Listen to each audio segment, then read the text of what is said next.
Et bonjour, bonjour les frères africains, panafricains, les frères activistes. Et aujourd'hui, je ne parlerai pas de la politique, je ne parlerai pas aujourd'hui sur les présidents africains, aujourd'hui je parlerai sur le football. Comme vous avez senti dans l'intro, et quand je parle du développement de l'Afrique. Quand je parle, je sais de causer avec la jeunesse africaine et la jeunesse panafricaine. Et cette africanité-là, qui nous est chère, je parle sur ça. Et quand je vois les événements qui se passent maintenant en Côte d'Ivoire, j'ai un peu chaud au cœur. J'aimerais dire aux Ivoiriens, imaginez quelqu'un qui est malade, qui est couché avec l'ordonnance à la main, et un monsieur dit, bon, je viens pour payer l'ordonnance, et d'autres disent que non, c'est pas possible. Laissons-le mourir et on fait de belles funérailles. C'est en Côte d'Ivoire que moi je vois ça. Hein. Quelqu'un qui est en train de mourir, il a une ordonnance pour le sauver. On dit non, laissez-le, il va mourir et puis on va faire des funérailles grandioses. Je parle du football africain. Et j'ai du respect pour la jeunesse africaine, en particulier les Ivoiriens. Ce qui me fait mal, j'ai essayé de regarder les programmes de ces trois, Sidi Diallo, Sori Diabaté et M. Drogba Didier. M. Drogba Didier qui doit prendre l'ordonnance, aller payer les médicaments. On lui dit non. Laissons à ce que le football meure et on fera des funérailles grandioses. Mais dis donc, où va l'Afrique? Quand je regarde dans les deux programmes, je vois que le programme de Drogba Didier est alléchante. On parle du futur, on parle de l'économie. Et le programme de Drogba, en vérité, englobe tout. Englobe toute la société. Ça donne encore envie même aux gens de partir au stade et ça donne envie à la commune aussi de supporter les équipes qui sont dans les différentes communes ou bien dans les différentes régions. C'est ça qu'on veut. Le B.A.B du football là, est la formation. Sans la formation, il n'y a pas de football. Il faut développer le football local pour comprendre les choses. Et j'aimerais dire un coucou à Kakou Brice de Koumansi qui a joué avec RCK et Océan de Port-Boué, qui a suivi une belle formation aussi. Ainsi que merci aussi à Jimmy Stéphane, à Gosso Gosso, à Landré, Djedje Landry, à Dagochal. Je reviens, merci les frères. À Fayouma, à Bamba Daouda, à Gougoua Sèche, ils sont pleins. Non, je m'arrête là. Je vous salue. Mais quand je regarde ce programme-là, si imagine que la Côte d'Ivoire, en première division, à 18 équipes ou à 20 équipes, imagine que chaque terrain sera refait par Drogba. Regarde,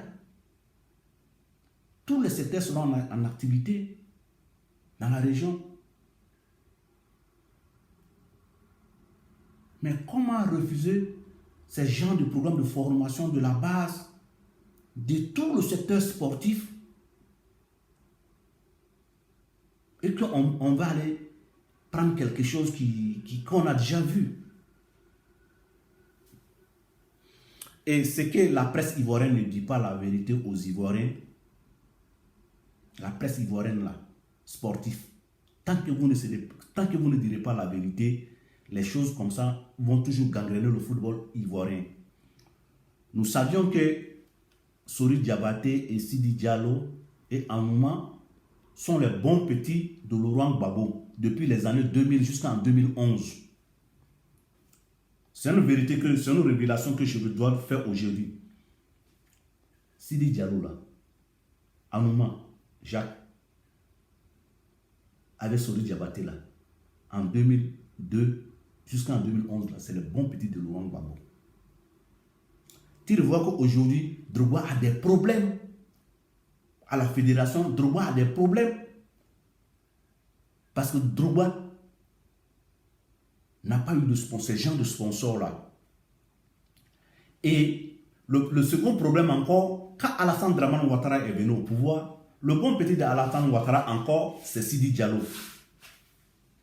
Ce qui veut dire que Drogba, il est bloqué devant, il est bloqué derrière. C'est seule la population et les gens, malheureusement, qui ne votent pas, qui vraiment veut que Drogba devienne le président de la Fédération ivoirienne de football. Parce que cette bande de sorcellerie qu'ils ont fait, tu sais que James Ousseynou, avant de partir, avait laissé les Anouma et Sidi Diallo, Sori Diabaté pour diriger la fédération avec quelques anciens joueurs qui étaient là.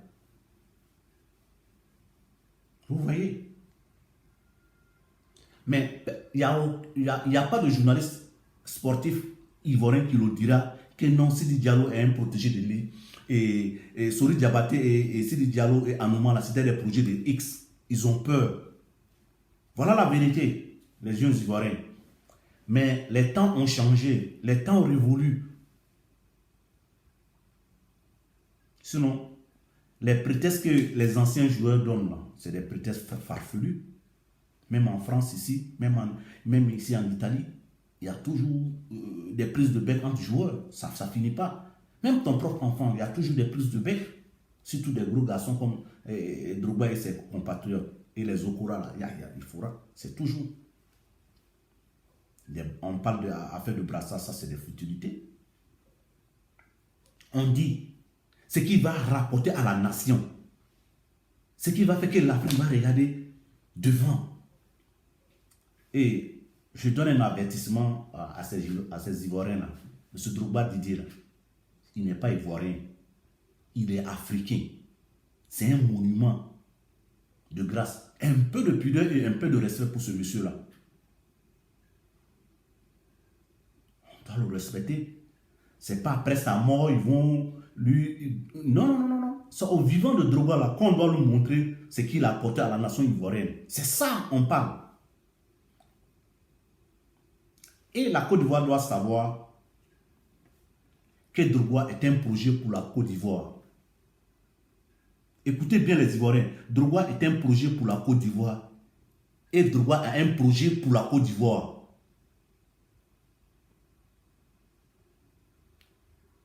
Drogba a un projet pour la Côte d'Ivoire et Drogba Didier est un projet pour la Côte d'Ivoire. Il faut que les Ivoiriens chassent ça. Nul n'est prophète chez soi. C'est vraiment vrai. Sinon, ce monument-là, moi je parle avec des gens à partir de Londres, en France, en Italie, ici. Mais l'Afrique a de la chance. Mais on nous dit quoi?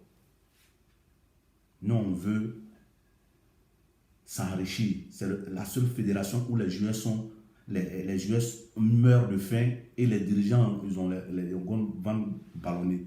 On voit ça où? La personne de Drogba me dit absolument rien. Je ne parle pas de la personnalité de Drogba, ni les conflits qu'il y a, et son arrogance, il n'est pas arrogant, il est comme ça. Non. Je parle du programme de Drogba. Vous comprenez? Programme de Drogba. Mais s'il fait bien, on va le voir. S'il fait mal, aussi on va le voir. Mais ce monsieur-là, j'aimerais que les Ivoiriens le respectent un tout petit peu.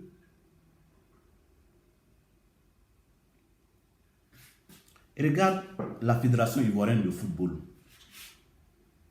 qui a un déficit de 6 milliards de francs.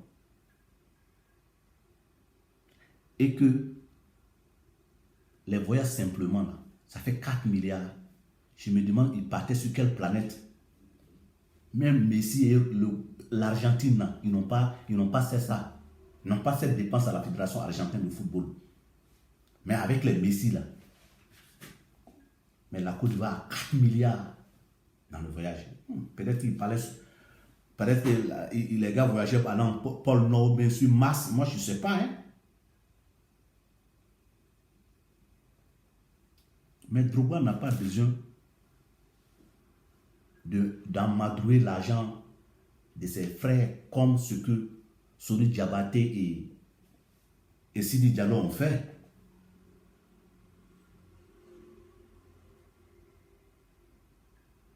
Malheureusement, Drogba n'est pas piloté par ni Alassane ni par Gbagbo. C'est ce qui fait la force de Laurent Gbagbo, de Drogba actuellement. Ce qui fait sa force. Ce qui fait sa force est la population. Plus de 30 ans, Sidi Diallo et Sori Diabaté, ils sont dans les rouages de la fédération.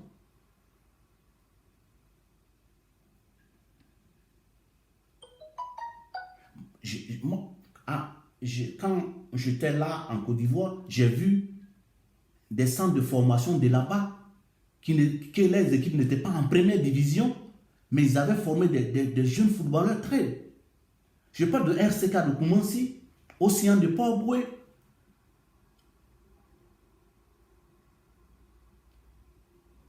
Les joueurs se connaissaient.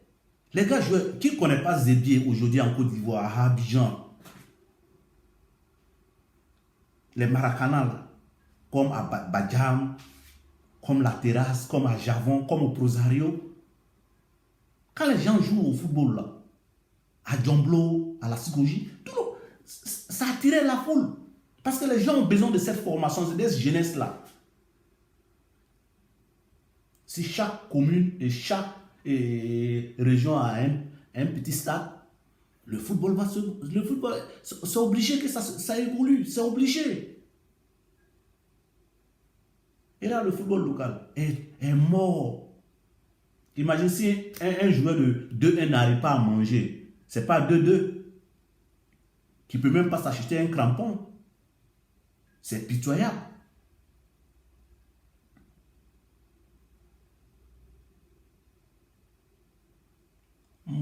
Moi, ma sélection en équipe nationale, moi, j'étais pas à la SEC ni Africa.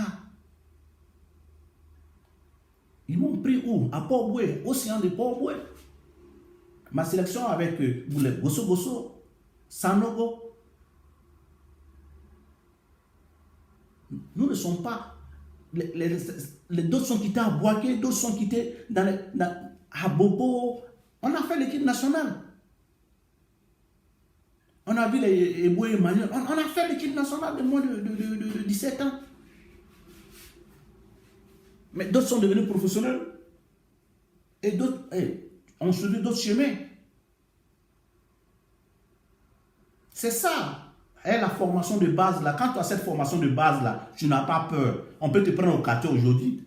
Tu peux aller t'arrêter devant un joueur de la SEC ou bien de l'Africa. Tu n'as pas peur. Parce que tu as cette base là en toi. C'est ça, on parle de la formation. Et que ce monsieur-là envoie cette idée de formation. On forme le football local sera vu. Je vous parle d'une anecdote. Regardez les pays maghrébiens. Pendant les 10 dernières années, là, il y a quelques footballeurs maghrébins qui percent. Mais les autres équipes comme le Sénégal, comme le Mali, comme la Côte d'Ivoire, qui ont des pros, mais devant les Maghrébins, ils souffrent. Ou bien devant les Congolais, les gars souffrent. Il y a combien de Congolais pros qui est en équipe nationale? Le tout-puissant Manzembe fait sortir ces joueurs-là. J'avais vu le président de tout-puissant Manzembe qui avait pris sous l'aile Moutou Trésor. Trésor Moutou. Un excellent joueur. Il a prouvé sur tous les stades africains. Quand il y a la formation, tu t'en fous. Tu as guéri. Mais comme quand tu vas en Europe, tu es prêt. Mais quand on cesse de, je ne sais pas, des paroles de je ne sais quoi, des futilités, de capitana, de quoi. Non, non, ça ne sert pas. Ce que j'aimerais dire à M. Alassane Ouattara, s'il m'écoute, son petit Sidi Diallo là, il n'a qu'à laisser. Ils ont fait Laurent Gbagbo, ils ont fait les gens là, ils n'ont qu'à laisser aujourd'hui Drogba là, il va prouver. Si toi, Alassane, tu n'avais pas donné la chance, tu n'allais pas montrer aux Ivoiriens que tu sais faire des routes, tu sais faire des caniveaux, tu sais faire ceci, ça. Mais ceux-là, ils ont déjà prouvé. C'est pas la peine de les sponsoriser, quoi. C'est ça. Si la presse ivoirienne ne peut pas vous dire, là, voilà ce qui se passe. À un moment, Sori Diabaté et Sidi, ils étaient en 2002-2011, ils étaient les bons petits de Babo. Fédération, ils ont pris ça pour faire comme monarque. Maintenant, comme il n'est plus là encore, comme Dieu sachant faire les choses encore, Alassane là, Sidi Diallo là, se sont protégés. Comme moi je suis vice-président d'une association et que moi ma candidature là, ça passe pas. Il va en Guissi Roche. C'est ce que la presse ivoirienne devrait dire aux Ivoiriens. Mais tout le monde a fermé sa bouche. Hein?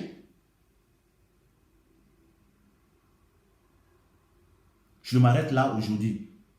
Franchement, si l'Afrique veut évoluer, on doit quitter dans ces marmailles-là.